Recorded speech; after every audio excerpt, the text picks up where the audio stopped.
ഒരു സെറ്റുമുണ്ട് ഡിസൈനിലെ പിഴവ് കണ്ടുപിടിക്കാൻ വൈകിയത് മൂലം ഒരു രാത്രി പുലരുവോളം പ്രിന്റിംഗ് യൂണിറ്റിൽ തന്നെ ചിലവഴിക്കേണ്ടി വന്നു. ആ ഡിസൈൻ ഏതാണെന്നല്ലേ നിർമ്മാണ പ്രക്രിയയുടെ വിവിധ ഘട്ടങ്ങൾ നിങ്ങൾക്ക് മുന്നിൽ വിശദീകരിച്ച നമ്മുടെ സ്വന്തം കഥകളി തന്നെ. സെറ്റുമുണ്ടിന്റെ വേഷ്ടിയിലെ പ്രിന്റ് ധരിക്കുമ്പോൾ ഒരു ഭാഗം ശരിയായി വരും, മറുഭാഗം തല തിരിഞ്ഞു വരും.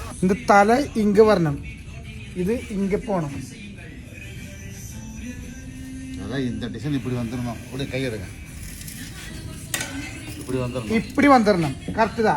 തന്റെ പ്രിന്റിംഗ് കരിയറിൽ ഇതുവരെ ഇത്രത്തോളം കൺഫ്യൂഷൻ ഉണ്ടാക്കിയ പ്രിന്റ് മറ്റൊന്നില്ലെന്ന് മാസ്റ്റർ പറയുന്നു. പ്രിന്റ് ചെയ്ത 50ഓളം സെറ്റുമുണ്ടുകൾ തലതിരിഞ്ഞു വന്നതിൽ വലിയ നഷ്ടവും സംഭവിച്ചു.